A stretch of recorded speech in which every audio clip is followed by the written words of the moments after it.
Get my six.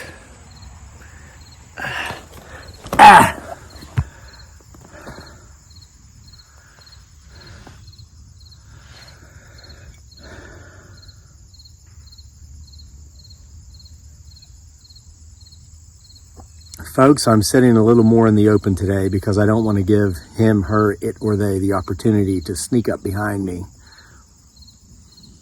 Of course, I will be distracted by way of reading yet another tale from October Nights, Part 2, 31 more tales for the Halloween season. Tonight's reading for October 13 is a story called The Roots of Justice.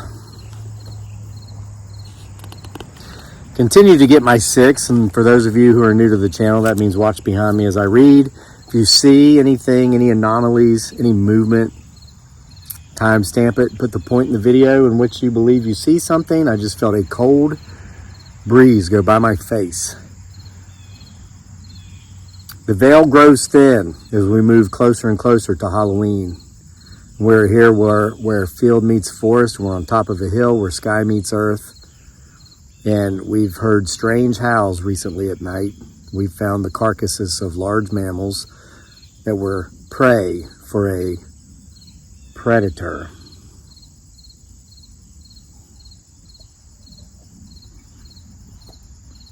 Author's note at the beginning of our story, The Roots of Justice. I recently, while at my home in Virginia, received an email from an old friend in the Philippines, which simply read, "I thought you'd like to know. I heard from T, our treasure hunting friend from Ukraine. Everything we were told about the tree is true." I replied simply, "How do you know?" To which my correspondent responded, "He was forced to trek the tunnels, and he came out the other side completely unharmed. The man forced to take the trek with him did not." I didn't sleep a wink for the next 3 nights, just thinking of the significance of this message. Footsteps and howls clearly heard. Continue to get my six. The tale of my friend T and the tree in question is as follows. The month was October, but there were no autumn leaves in sight because I was not in the deciduous forests of the eastern U.S. at the time. Rather, I was in the tropical islands of the Philippines. I longed for home more strongly that time of year than ever, as fall, particularly the month of October, was my favorite time of year back home. Oh, how I missed the red and gold leaves of autumn and the pumpkins and jack-o'-lanterns everywhere, corn stalks and scarecrows and costumes, oh my. But no, I was having nothing but surf and sand, and as envious as you might be about that while reading this or listening to it, I would have traded you positions in the month of October in a heartbeat. I would have also, however, traded you back home winter. I had traveled from the remote seaside village where I was living at the time to the closest, largest city in order to renew my visa. The name of said city is being withheld so as not to endanger friends and family still in the area, as the area is heavily populated with kidnapping savages who would take those my family and I know hostage for ransom should they ever find out we have a slight degree of means here in the U.S. While in the city for just a few days, the trip was too long to do in one day, I called upon an old friend, Ray, who had been my best friend when I'd lived in the city for a while before moving to the jungle. Per usual, Ray and I went out and walked some of our old haunts, had several cold ones at some of our old favorite watering holes, and capped off the night at Marco's, a local bar and grill of sorts owned by an English friend of ours and frequented by many other expats from various countries from around the West. On that particular evening, we met a man called T, since his name does begin with the letter T, and because it is my hope to keep his confidence. T was from Ukraine. He'd been in the Philippines for more than 6 years, hunting various treasures, gold left over from the days of Spanish colonization and hidden from the Japanese during the Second World War, but never recovered afterward. And he happened to be in the city for the same reason I was. While he'd been at the immigration offices earlier in the day, another foreigner, as non-Filipino nationals are referred to in the country by the locals, had informed him of Marco's, so he decided to stop by and have a few conversations in English before heading back into the deep, dark jungles in search of treasure. It was common for expats to share our experiences with each other while gathered, drinking far too many bottles of San Miguel Light and telling far too many lies, mostly centered around how important we all were back in our homelands. We were all aware, however, of the unspoken truth in this regard. If we had been that damn important back home, we would have still been there. T talked not of his self-importance back in his former Soviet bloc, though he did exhibit pride and enthusiasm that his fellow countryman, Vladimir Klitschko, was the world's heavyweight boxing champion at the time. Instead, T told us of his many treasure hunting adventures and of many of the strange and odd things he'd encountered during his treks.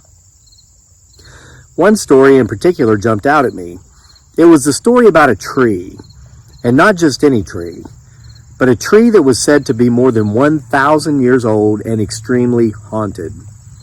The Spanish used to hang thieves and the like from it during their occupation, T said. The locals, being superstitious as they are, of course, believed this had brought many angry spirits, negative energies, and even legions of demons to the tree. And when the Americans liberated the islands from the Spanish during the Spanish-American War, the Filipinos thought that if they hanged enough Spaniards from the tree, they might please the spirits of their ancestors, and they would release the angry spirits, negative energies, and all of the demons from the tree. But alas, all they did was make things worse by adding more deaths to the tree's soil, to the tree's toll.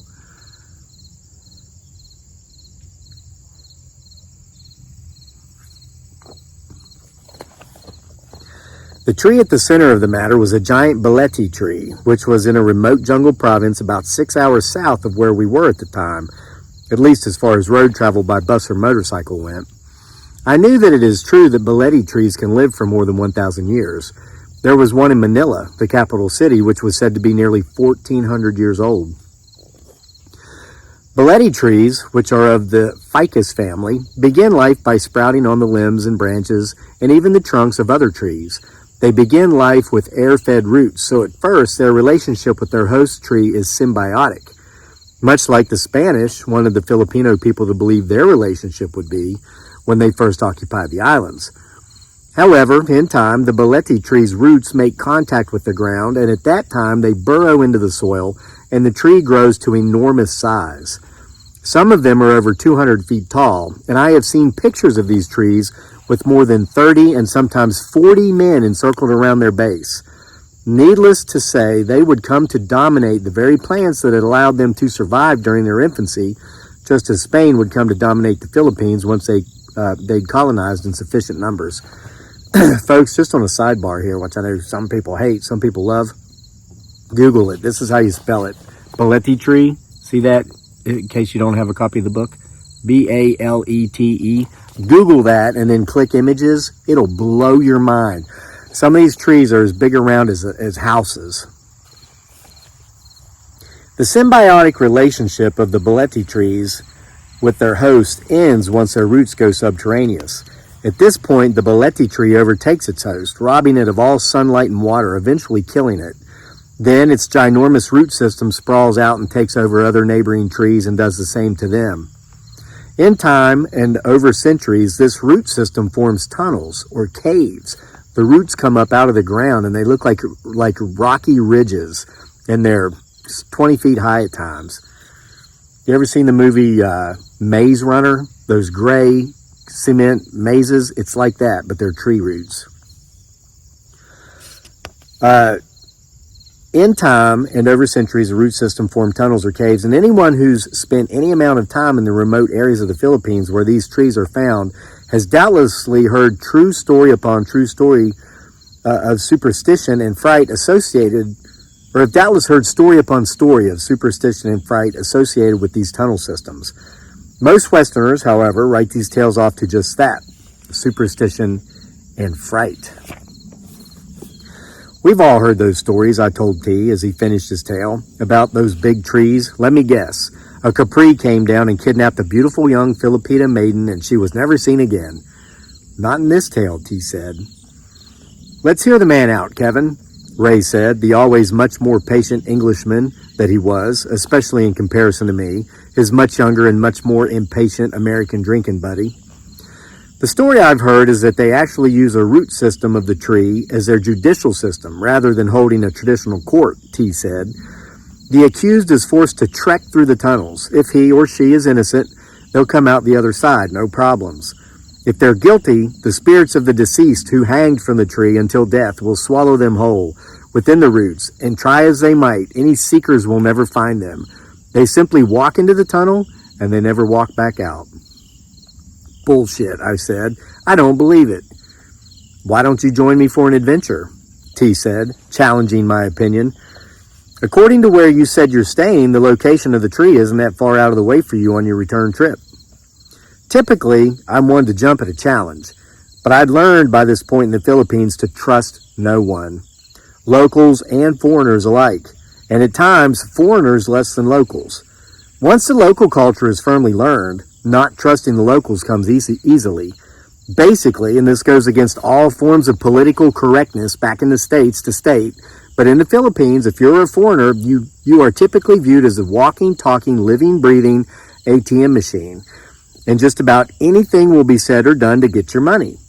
However, once you come to the understanding of this hard fact, and it takes Americans longer to come around to accepting this fact than any other nationality as a result of our culture's concept of political correctness, which exists in no other country to the degree that it does here being the U.S., the simple solution to avoid being taken advantage of is simply learning how to say no. One learns to say it forcefully and frequently, and as simple as it sounds, it's effective. It's true. If you're ever going to travel abroad to a non-white third world countries, just learn how to say the word no. Say it forcefully and say it repeatedly, and it will work. That'll solve 90% of your problems, okay? In regard to trusting other foreigners, it's much more difficult, at least in not trusting them. There is an automatic rapport between foreigners in the Philippines simply due to the similarity in language and looks. However, many of them run off to the Philippines to meet up with that special girl they met online, which is usually a dude on a profile with his girlfriend's or his sister's pictures, scamming electronically from afar. Folks, this is true. This is true. You might know someone in this situation. You might be in this situation. And once these foreigners run out of money and they realize they've been had, that's when whatever artificial relationship they've been involved in ends. They find themselves stuck with no way home. Many of them resort to begging and pleading for money from other foreigners they meet and befriend, or by scamming them, just like so many of the locals.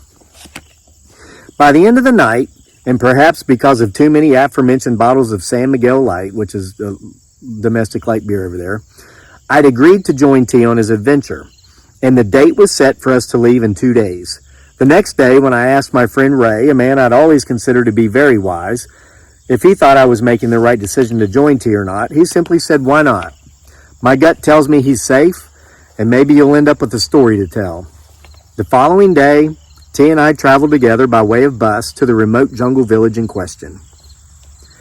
I learned from T, while taking our long bus ride together, that his girlfriend, Dat, was actually from the small remote village where the tree that harbored the roots of justice, as I've come to call the tunnel system of roots, is located.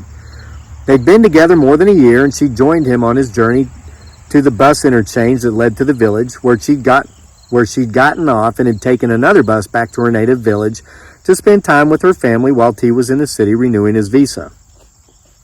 T had told me on the ride that Dat was gorgeous. When she met us at the station, I saw that he was, as Ray had suspected, an honest man. Dat was in her late 20s, T was in his late 30s, about my age at the time, and she was gorgeous. She'd hired a van for our 2-hour-long trip from the bus terminal to her village. What do you know about this tree? I asked our driver, a local Filipino, after all the small talk crap that wastes so much of our time in life was out of the way. Fortunately, Filipinos don't waste nearly as much time with small talk as Westerners. It's a beautiful thing. Hard to get used to at first, but you come to appreciate it. You are in luck, the driver said. You will see for yourself tomorrow. They're holding court so soon, are they? T said. Yes, the driver said. A man is accused of killing a 5/6 lender. Okay, dear reader, or in this case, dear listener, let me explain what 5/6 lender is. Basically, Indian nationals control the personal shark loan industry in the Philippines. They loan sums of money to small business owners, mostly people who have sari-sari stores, which are similar to small neighborhood convenience stores. These stores sell mostly cigarettes and alcohol and canned sardines and a few snacks. The owners are always hard up for money because they extend credit to most of their customers, and most of their customers never pay them back. Most of the 5/6 lenders never get paid back either. It's a very risky business for both. Problems arise when the Indian lender becomes too pushy with the Filipino borrower. Usually when this happens, the Filipino borrower will either stab the Indian lender to death with an ice pick. Most Filipinos carry one in their pocket at all times. If it's dark or there's no one around. If it's daylight or there are people around, they'll wait until after dark, often going to the lender's home if they can find out where it is, as the Indians know to be secretive in this regard, and shooting them. In the case of the man accused, the driver told us the Indian lender was found dead in front of his sari-sari store, but the Filipino claimed his innocence. Further, he claimed he had never borrowed money from the deceased. "We'll find out tomorrow," the driver said, and you could tell he was excited. His tone was similar to an American back home looking forward to an upcoming football game. But hey, I guess when you live in a jungle with no utilities, why not? Entertainment is entertainment. We enjoyed an afternoon and evening with Dat's family. She had half a dozen sisters as beautiful as she was, and as much as they all threw themselves at me, no doubt viewing me as an instant escape from more third world poverty, boy, if they'd only known how truly broke I was at the time, I didn't even have to struggle to resist their advances. I had dearly waiting on me at home. We drank far too much tuba, coconut wine, late into the night, and everyone, except T and me, had stories of the tree and its roots of justice. Dat's father could remember going and watching the court's procession when he was a little boy. "Sometimes they come back, sometimes no," he said. The next day, I found that time passed slowly. Was I really in such anticipation for what was to happen? I guess I was. When the time came, we, myself and all the villagers, lined the riverbanks on both sides. A loud cheer went up when the court procession was seen coming up the river. Basically, it consisted of the accused in front, paddling his own canoe, and he was followed by half a dozen other canoes. Each of these canoes had 2 men in them. One was rowing in the back, and the other in the front sat with an M16 machine gun trained on the accused to assure that if he were to flee, he would be killed. "This is some serious shit," I said to T as the procession passed. "Certainly different than from where we come," he said. The procession passed, and then we all waited. 3 hours later, while I was actually leaning back against a coconut tree, half asleep, while I was brought back to full consciousness by the sound of loud cheering. I stood and looked upstream, and here they came on their return, and the accused was leading the pack. The gunmen no longer had their weapons trained on the man. Apparently, he had walked through the tunnel system, and having come out the other side, was deemed to be innocent. "Just as I suspected," I said aloud, and more to myself than anyone else. It was all bullshit. Then came the email from Ray and T's story, which I would come to gather by way of email correspondence. As it turns out, T married Dat a year or so after I'd left the Philippines to return to the U.S.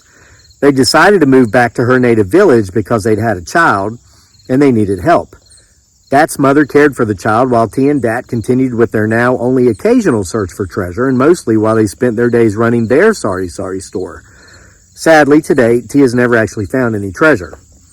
A local Filipino man in the village accused T of impregnating his wife. T, of course, sternly denied this claim. It was all considered a dramatic rumor until the man claimed that he came home one evening and found his wife dead.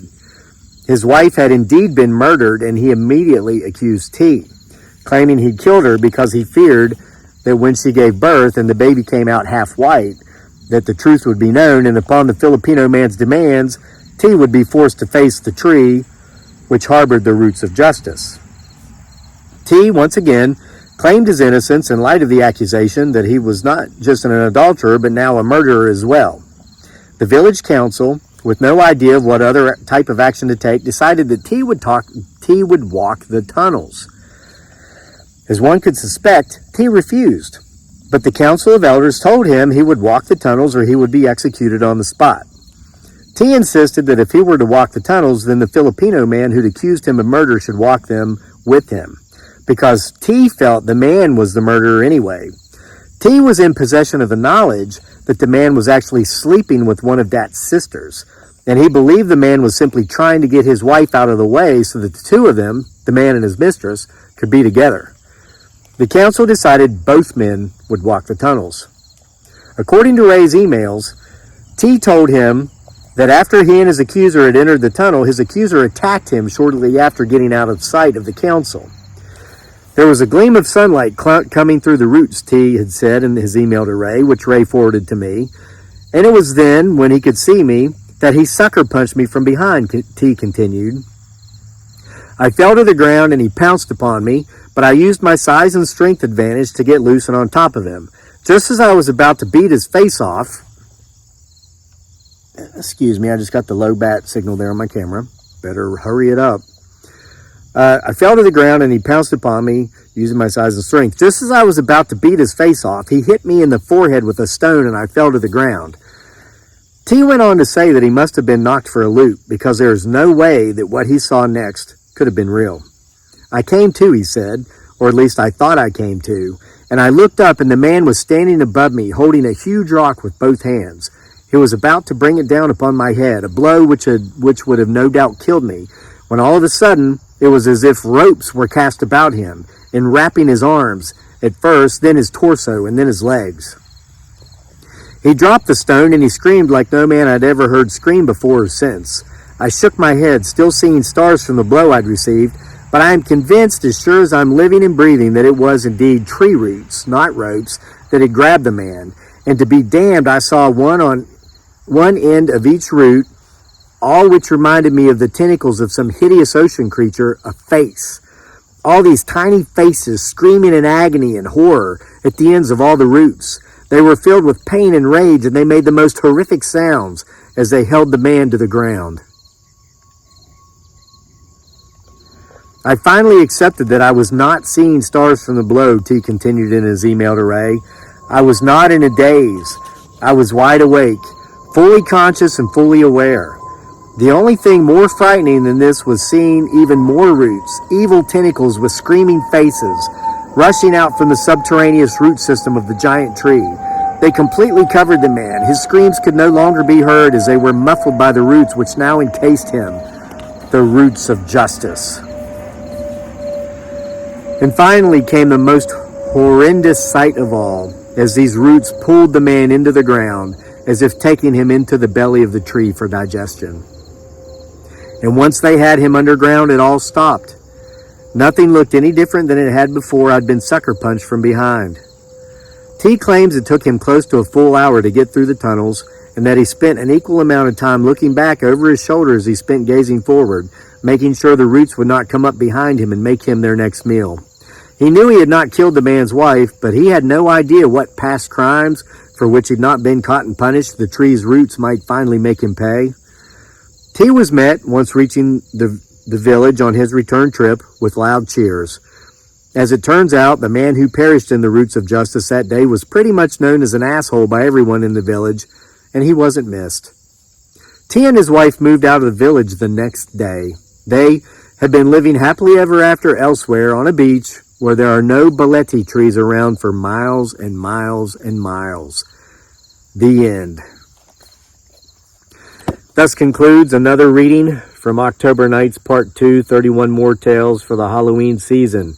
Available from our Etsy store with an autograph, or you can get it in print or Kindle from Amazon, the links of which are in the description below. Make sure to check out my wife's lumpia. It's absolutely delicious.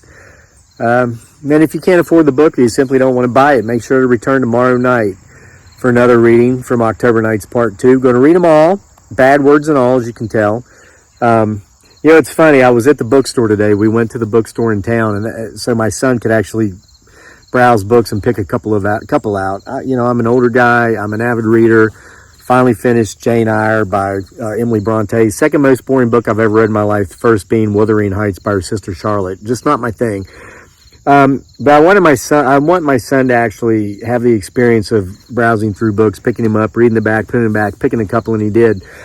But I happened to overhear a lady who worked on the bookstore on the telephone talking to somebody who called to order a book they didn't have in stock, and I overheard her talking about how she loved the book that the person was asking about, and somebody recently they refused to read it because it had divorce in it. The couple in the book got divorced, and they were staunchly against divorce. It went against their Christian views, so they refused to read the book. That made me think instantly of some of the curse words. I know I've got regular viewers who are not watching these videos because I gave the warning, and I'm just being a responsible social media content creator.